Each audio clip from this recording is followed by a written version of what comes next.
नमस्कार, स्वागत है आपका बीबी गंगा में। देश में कोरोना ने सारे रिकॉर्ड तोड़ दिए हैं। 24 घंटे में सामने आए हैं 4,14,188 केस। 24 घंटे में 3,915 कोरोना संक्रमितों की मौत हुई है। एक दिन में 3,31,507 लोगों ने कोरोना को मात दी है। तो ये इस वक्त की बड़ी खबर। आपको बता दें कि देश में कोरोना ने सारे रिकॉर्ड तोड़ दिए हैं। 24 घंटे में 4,14,188 केस सामने आए हैं और 24 घंटे में 3,915 कोरोना संक्रमितों की मौत हुई है। एक दिन में 3,31,507 लोगों ने कोरोना को मात दी है। तो कोरोना ने अब तक के सारे रिकॉर्ड तोड़ दिए हैं और देखिए 4,14,188 नए केस आए हैं बीते 24 घंटे में और 3,915 मौतें हुई हैं। तो देश में कोरोना का मीटर लगातार बढ़ रहा है और इसी दौर में 3,31,507 लोग डिस्चार्ज भी हुए हैं।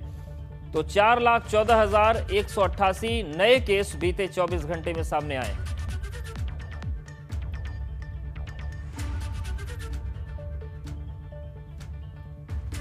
और हमारे साथ शैलेश जुड़ गए हैं लखनऊ से। शैलेश, लगातार आंकड़ा बढ़ रहा है देश भर में। हालांकि उत्तर प्रदेश में थोड़ी राहत की बात है कि कमी आई है, लेकिन जब तक स्वास्थ्य व्यवस्थाएं नहीं सुधरेंगी तो आंकड़ों के कम होने का भी कोई बहुत खास मतलब रह नहीं जाता है। बिल्कुल सही कह रहे हैं आप। और अगर जो 24 घंटे के जो आंकड़े सामने आए हैं इसको हम इससे पहले के 24 घंटों से तुलना करें तो आप देखेंगे आंकड़े बढ़े ही हैं। इससे पहले जब आंकड़े आए थे 24 घंटे के तो वो 4,12,000 के आसपास थे, जबकि इस बार जो आए हैं वो लगभग और ज़्यादा बढ़कर आए हैं। इसके साथ अगर आप देखें जो मौत, हाँ, एक राहत भरी बात जो इन सब के बीच में कही जा सकती है थोड़ी सी, वो ये ज़रूर है कि इससे पहले के जो 24 घंटे थे उसमें मौतों का आंकड़ा ज़्यादा था। उसमें 3,980 मौतें हुई थी 24 घंटे में, जबकि इस बार 3,915 मौतें हैं। इसके अलावा अगर बात की जाए तो जिस तरह से आंकड़ा बढ़ रहा है लगातार, वो चिंता की बात है। एक तरफ सारे प्रयास किए जा रहे हैं, कई राज्यों में लॉकडाउन लग चुका है कि किसी तरह से आंकड़े कम हो। उत्तर प्रदेश जो सबसे अधिक जनसंख्या वाला प्रदेश है, यहाँ पर अगर हम देखें तो जो आंकड़े हैं वो कुछ कम होते हुए नजर आ रहे हैं, लेकिन इसके बावजूद अगर पूरे देश के आंकड़ों को देखिए तो वो बढ़ते हुए दिख रहे हैं। यानी जो कोरोना का संक्रमण है इतने प्रयासों के बावजूद भी अभी काबू में नहीं कहा जा सकता है। दूसरी चीज इसकी वजह से जो सबसे बड़ी समस्या आ रही है वो ये कि जितने भी हमारी स्वास्थ्य के लिए रिसोर्सेज हैं, चाहे वो डॉक्टर्स हो, पैरामेडिकल हो, एनेस्थेसिस्ट हो, जो मैन पावर की बात है उसको लेकर समस्या है। इसके साथ अगर हम बात करते हैं जो हॉस्पिटल में बेड्स हैं, ऑक्सीजन है, कोशिश तमाम की जा रही है, लेकिन इस बात से इनकार नहीं किया जा सकता कि उनकी कमी है। लोगों को समस्याओं का सामना करना पड़ रहा है इसके चलते। और ये जो आंकड़ा आया, देखिए जो नए मरीजों की संख्या सामने आई, ये अब तक की पूरे विश्व में एक दिन में आने वाले सबसे ज्यादा मरीज हैं। तो एक चिंता की बात है कि इतने ज्यादा अगर मरीज बिल्कुल। और अगर हम बात तो करें शैलेश, टीम 9 की जो बैठक होती है कोशिश करनी होगी, उसमें किस तरीके से निर्देश अब सामने आ सकते हैं, क्योंकि स्थितियां इधर बिगड़ रही हैं, दूसरे लहर की तो बिगड़ ही रही हैं, तीसरा लहर भी सामने है। ग्लोबल टेंडरिंग की बात हो रही है वैक्सीन और क्रायोजेनिक टैंकर्स की, तो उसको लेकर क्या कुछ हो सकता है? देखिए जो यहाँ पर अगर उत्तर प्रदेश की बात करें तो यहाँ एक तो ऑक्सीजन की जो सप्लाई है, सबसे पहली देखिए जो रणनीति बनाई गई वो बनाई गई ऑक्सीजन सप्लाई बढ़ाने की, क्योंकि जब कोई मरीज गंभीर होता है उसको ज़रूरत पड़ती है सबसे पहले ऑक्सीजन की, जिसको लेकर यह मारामारी थी, जिसको लेकर यहाँ पर ऑक्सीजन न मिलने से न जाने कितनी जाने जा रही थी। तो सबसे पहले उसके लिए स्ट्रेटेजी बनाई गई कि कैसे उसको पूरा किया जाए। दूसरी चीज़, लोगों को बेड मिल सके। इसके साथ में जो लगातार ये कोरोना कर्फ्यू जो है जिसको बढ़ाया जा रहा है, ये एक प्रयास है और कोरोना कर्फ्यू का असर दिखने लगा है। आंकड़े जो हैं वो कम होने लगे हैं, लेकिन ये जिस तरह से कोरोना कर्फ्यू चल रहा है अभी कुछ और सख्तियों की, पाबंदियों की ज़रूरत है, क्योंकि अभी भी इसका पूरी तरह पालन नहीं है। पिछले अगर 1 मई से हम कोरोना कर्फ्यू की बात करें तो देखिए इस 1 मई के बाद 2 मई, 3 मई, 4 मई ये वो दिन थे जिस समय पंचायत चुनाव के जो मतदान हुआ था उनके मतों की गणना हो रही थी। ऐसे में जिस तरह का नज़ारा हमने पोलिंग सेंटर्स पर देखा था वो डराने वाला था। तो उसको तो बिल्कुल ये मानकर चलिए कि प्रदेश में कोरोना कर्फ्यू नहीं था, क्योंकि जिस तरह की भीड़ थी वो सबने देखी है। इसके बाद की अगर बात करते हैं तो राहत ज़रूर मिली है। उसके साथ जो दुकानदार हैं, देखिए दुकानदारों में एक चीज़ देखने को मिल रही है, खुद व्यापारी वर्ग जो है वो सहयोग कर रहा है। खासतौर से लखनऊ में सरकार की घोषणा से पहले ही व्यापारियों ने बाज़ारों को बंद करना शुरू कर दिया था, तो ये एक सहयोग व्यापारी वर्ग दे रहा है। लेकिन अभी भी बहुत से लोग हैं जिनके सामने दिक्कतें हैं, कई तरह की, लोग सड़कों पर निकल रहे हैं और कुछ लोग अभी भी मानने को तैयार नहीं है। ये एक चिंता की बात है और ऐसे में पुलिस को सख्ती करनी होगी, जिला प्रशासन को सख्ती करनी होगी।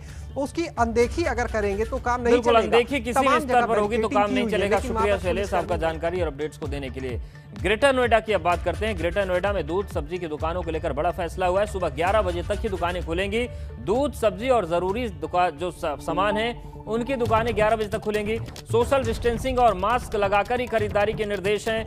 दनकौर के मुख्य बाजार में पुलिस ने अनाउंसमेंट करके सभी से अपील की है कि 11 बजे के बाद दुकानें न खुलें, तो दूध सब्जी और जो भी जरूरी चीज लेनी है वो 11 बजे तक ही मिल पाएगा, क्योंकि 11 बजे के बाद दुकानें बंद रहेंगी। और इस बात की अपील दनकौर के मुख्य बाजार में पुलिस ने अनाउंसमेंट के जरिए कर दी है कि सभी लोग इन नियमों का पालन करें, दुकानदार भी और ग्राहक भी। और 11 बजे के बाद जो बाजार की चहलकदमी होती है वो नहीं रहेगी। तो दूध सब्जी फल और भी जो जरूरी चीजें हैं उनकी दुकानें केवल 11 बजे तक ही खुलेंगी। तो दनकौर के मुख्य बाजार में पुलिस ने अनाउंसमेंट की है, सभी से अपील की गई है कि दुकानें जो हैं वो केवल 11 बजे तक ही खुलें। और ये अपील ग्राहकों से भी है, दुकानदारों से भी है कि नियमों का पालन करें, क्योंकि जिस तरीके से कोरोना लॉकडाउन चल रहा है उसमें परिणाम अच्छे आए हैं, लेकिन कुछ जगहों पर जो चेन तोड़ने वालों की पहल है उसमें कोशिश है कि थोड़ा सा और डिस्टेंसिंग को बढ़ाया जाए ताकि और तेजी से कोरोना के संक्रमण को रोक सके।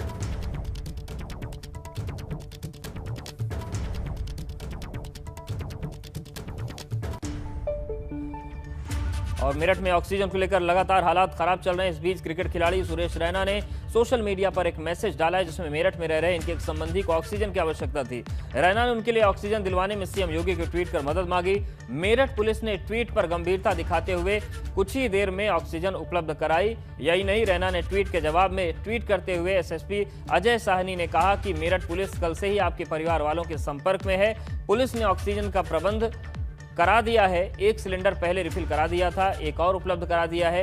एसपी देहात केशव मिश्रा ने बताया कि मेरठ पुलिस के संज्ञान में अगर कोई भी इस तरह की बात सामने आती है जिसमें रेमडेसिविर इंजेक्शन या फिर ऑक्सीजन सिलेंडर या फिर बेड की कमी की बात सामने आती है तो उसे मेरठ पुलिस तुरंत मुहैया कराएगी। तो शानदार पहल मेरठ पुलिस की है और मेरठ पुलिस अपनी जिम्मेदारी बखूबी निभा रही है।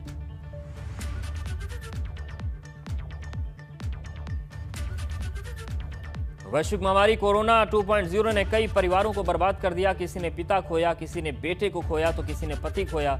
लेकिन गोरखपुर के इस परिवार का कोरोना ने सब कुछ तबाह कर दिया। कोरोना पॉजिटिव होने के बाद जिंदगी और मौत से जंग लड़ रही सुंदरी देवी की ऑक्सीजन मास्क में हालत देखकर आप खुद समझ जाएंगे कि इनका सब कुछ लुट चुका है। 3 दिन में लगातार पति, बहू और शादीशुदा बेटे को खोने वाली सुंदरी देवी मन ही मन प्रशासन को कोस रही हैं। गोरखपुर के खोराबार के जंगल चंवरी शेख टोला के रहने वाली सुंदरी देवी का पूरा परिवार बर्बाद हो गया और सुंदरी देवी के पति यूपीसीएल से असिस्टेंट इंजीनियर के पद पर सेवानिवृत्त हुए। 70 हीरालाल की 2 मई को मौत हो गई, 3 मई को उनकी बहू की कोरोना से मौत हो गई और जो बड़ा बेटा है 4 मई को उनकी मौत हो गई। परिवार के बाकी सदस्य भी कोरोना की चपेट में हैं।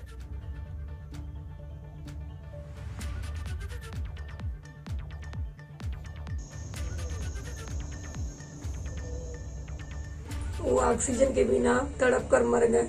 हम लोग उनको बहुत कोशिश किए बचाने के लिए, लेकिन उन्हें बचा नहीं पाए। सुबह सुबह उनका ऑक्सीजन कम हो गया, कहीं ऑक्सीजन नहीं मिल पाया। उसके बाद 3 मई को मेरी भाभी एक्सपायर कर गई। उनको हम सदर हॉस्पिटल ले गए। रास्ते में इतना उनका हालत खराब हो गया था, हम लोग ऑक्सीजन अपना घर से व्यवस्था करके हम लोग लेते गए उनको। लेकिन हॉस्पिटल पहुंचने के बाद वहाँ पे हम लोग बहुत रिक्वेस्ट किए, नहीं कोई ऑक्सीजन नहीं दिया और वो वहीं पर एक्सपायर कर गई। मेरे भैया मदद करते थे लेकिन दोनों लोग नहीं है। अब उन बच्चों का क्या होगा उन बच्चों का कौन देखेगा। देश इस समय कोरोना महामारी से जूझ रहा है। इस समय सबसे ज्यादा जरूरत ऑक्सीजन अस्पताल में बेड की है, जो मरीजों को नहीं मिल पा रहे हैं। अलीगढ़ में एक ऐसा ही मामला सामने आया जहां पर ऑक्सीजन प्लांट से प्रशासन ने जिन लोगों को ऑक्सीजन वितरण की जिम्मेदारी दी, वही इसकी कालाबाजारी करने लगे हैं। मामला तब खुला जब प्लांट के मालिक ने थाना जवा में ऐसे ही लोगों के खिलाफ तहरीर दी। आरोप है कि उन कालाबाजारियों को अलीगढ़ के अधिकारी का संरक्षण प्राप्त था। बीजेपी युवा मोर्चा के जिला अध्यक्ष ने पूरे मामले में सिटी मजिस्ट्रेट के खिलाफ मुख्यमंत्री को शिकायत करके और कार्रवाई करने की मांग की है। मामले की गंभीरता को देखते हुए प्रभारी डीएम ने एसडीएम खोल को पूरे मामले की जांच सौंप दी और 3 दिन के अंदर जांच पूरी करने को कहा है। आपको बता दें कि जरूरतमंद लोग 5,000 रुपए का बिकने वाला ऑक्सीजन सिलेंडर 55,000 रुपए तक में खरीदने को मजबूर है।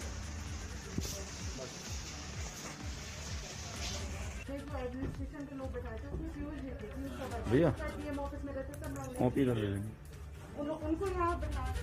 और बड़ी खबर लखनऊ से, अपर्णा यादव ने सीएम योगी को पत्र लिखा है। ऑक्सीजन और दवाओं की कमी को लेकर उन्होंने पत्र लिखा। उन्होंने लिखा कि मेरे विधानसभा क्षेत्र में रोजाना कोरोना से 4-5 मौतें हो रही हैं। कोरोना संक्रमितों के इलाज की व्यवस्था नहीं हो पा रही है। कैंप लगाकर लोगों को दवाएं मुहैया कराई जाए। तो मुलायम सिंह यादव की बहू है अपर्णा यादव और उन्होंने चिट्ठी लिखी है मुख्यमंत्री योगी आदित्यनाथ को और उन्होंने लिखा है कि मेरे विधानसभा क्षेत्र में रोजाना 4 से 5 मौतें हो रही हैं। कोरोना संक्रमितों के इलाज की व्यवस्था नहीं हो पा रही है। कैंप लगाकर लोगों को दवाएं मुहैया कराई जाए।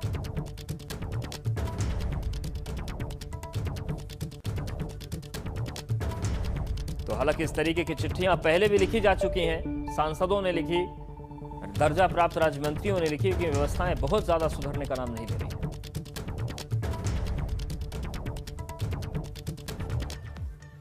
बीजेपी के शिक्षक एमएलसी उमेश द्विवेदी ने मुख्य सचिव को पत्र लिखा है। पंचायत चुनाव ड्यूटी में गैर हाजिर रहने वालों पर कार्रवाई न करने की मांग की है। पंचायत चुनाव में काफी कर्मचारी गैर हाजिर थे। उसके बाद उमेश द्विवेदी ने मांग की है कि जो लोग पंचायत चुनाव में नहीं पहुंच पाए, गैर हाजिर रहे, उन पर किसी तरीके की कोई कार्रवाई ना की जाए।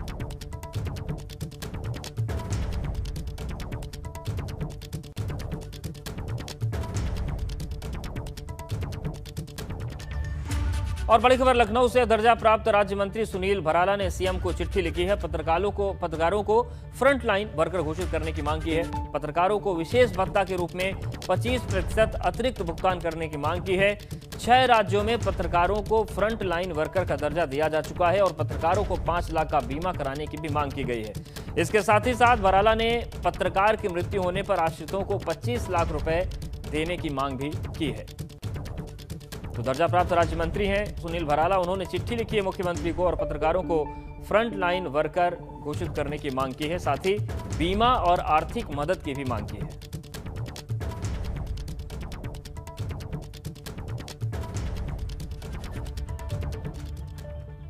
और सीएम टीम 9 की बैठक करेंगे। बैठक में कुछ निर्देश जारी हो सकते हैं। ऑक्सीजन, बेड, वैक्सीन पर निर्देश आ सकते हैं। सुबह 10:30 बजे बैठक होगी। सीएम आवास पर बैठक का आयोजन होगा। तो ये इस वक्त की बड़ी खबर। थोड़ी देर के बाद ये बैठक होने जा रही है। 10:30 बजे टीम 9 की बैठक मुख्यमंत्री करते हैं और कुछ महत्वपूर्ण दिशा निर्देश इस बैठक में दिए जा सकते हैं, चाहे वो ऑक्सीजन की बात हो, बेड की बात हो या फिर कोरोना से निपटने के लिए संसाधनों को जुटाने की बात हो।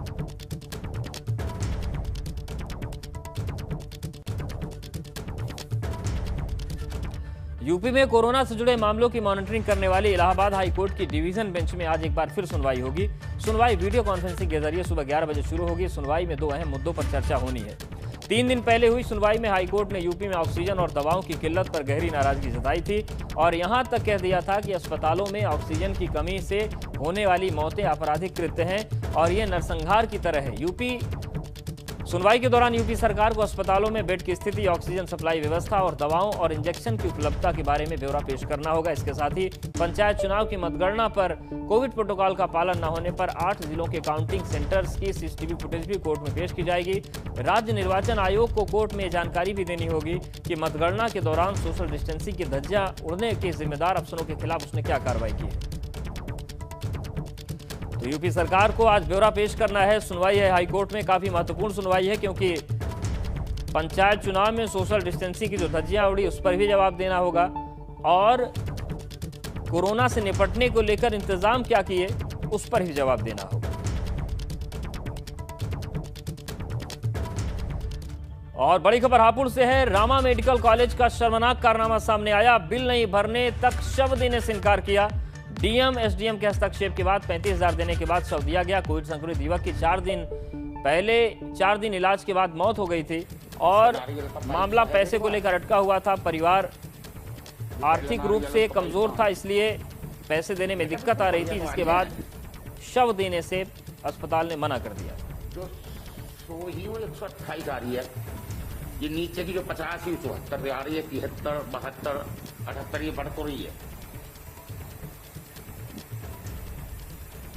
बढ़ रही है बेटा। इंजेक्शन लगाया करते थे इन्होंने। तो ये हापुड़ का मामला है। कौन सा खाएगा? कोविड संक्रमित युवक 4 दिन के बाद उसकी मौत हो गई थी, लेकिन रामा मेडिकल कॉलेज ने, रामा मेडिकल जो था अस्पताल, उसने शव देने से मना कर दिया। कोरोना की तीसरी सबसे बड़ा कहर मचाने वाला है। डॉक्टर से लेकर वैज्ञानिक और सरकार के बड़े सलाहकार तीसरी लहर के लिए चेतावनी जारी कर चुके हैं। सबकी माने तो तीसरी लहर इतनी खतरनाक होगी जिसका सबसे ज्यादा असर बच्चों पर होगा। और अब सुप्रीम कोर्ट ने सरकार से पूछा है कि बच्चों को बचाने के लिए क्या प्लान है, क्योंकि माँ बाप सब कुछ बर्दाश्त कर सकते हैं, लेकिन बच्चों पर कोई आंच आए तो ये बर्दाश्त नहीं कर सकता। ये रिपोर्ट देखिए।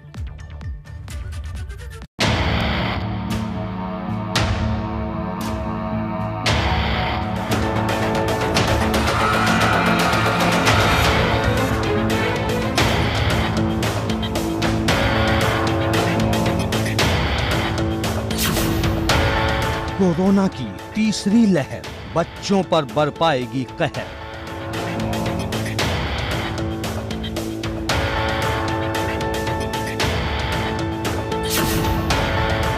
दूसरी लहर में ये हाल है तो तीसरी में क्या होगा?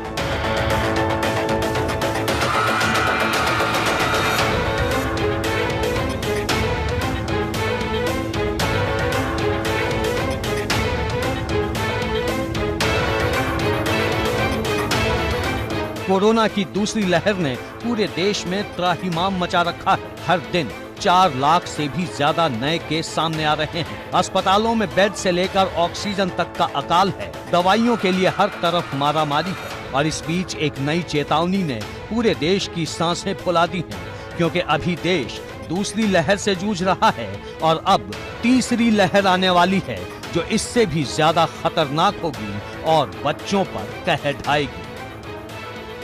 देश कोरोना संक्रमण की दूसरी लहर से जूझ रहा है और फिल वक्त संक्रमितों का आंकड़ा 2 करोड़ के पार जा चुका है। पहली से दूसरी लहर में मरने वालों की संख्या तेजी से बढ़ी है। इसी बीच तीसरी लहर की भी चर्चाएं तेज हो गई हैं। भारत सरकार के प्रधान वैज्ञानिक सलाहकार के विजय राघव ने देश में कोरोना के संक्रमण की रफ्तार को देखते हुए तीसरी लहर आने का अंदेशा जताया है। हालांकि तीसरी लहर कब तक आएगी, ये कितनी घातक होगी, हमारी वैक्सीन इस तीसरी लहर से आने वाले वायरस के नए म्यूटेंट से लड़ पाएगी या नहीं, इस पर अभी कोई वैज्ञानिक या एक्सपर्ट कुछ भी कहने की स्थिति में नहीं है। इतना जरूर कहा जा रहा है, तीसरी लहर से सबसे ज्यादा प्रभावित नई उम्र के लोग होंगे। ऐसे में सवाल इस बात का है कि जब दूसरी लहर में देश का ये हाल है, शमशान से लेकर कब्रिस्तान तक बेहाल है, तो तीसरी लहर में क्या होगा? ये सोच सोचकर अब सुप्रीम कोर्ट का दिल भी बैठा जा रहा है। सुप्रीम कोर्ट ने केंद्र सरकार से पूछा है कि तीसरी लहर से लड़ने की क्या तैयारी है, क्योंकि माता पिता सब कुछ बर्दाश्त कर सकते हैं, पर अपने बच्चों को कोई खतरा हो ये कभी बर्दाश्त नहीं कर सकते।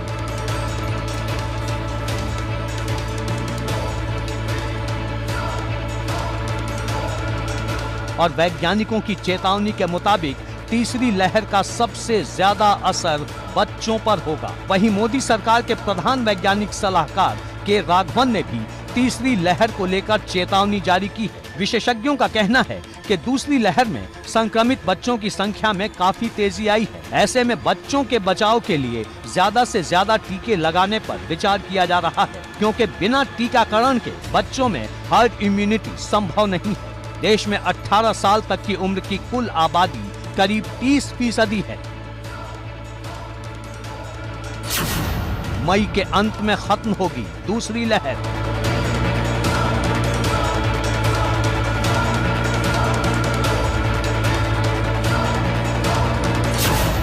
दूसरी लहर के बाद आएगा सबसे बड़ा खतरा।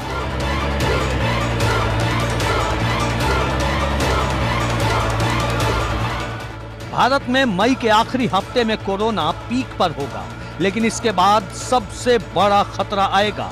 हालांकि तीसरी लहर कब आएगी ये अभी ठीक से नहीं पता है, लेकिन आएगी जरूर, और जब आएगी तो बहुत तबाही मचाएगी। एबीपी गंगा के लिए ब्यूरो रिपोर्ट।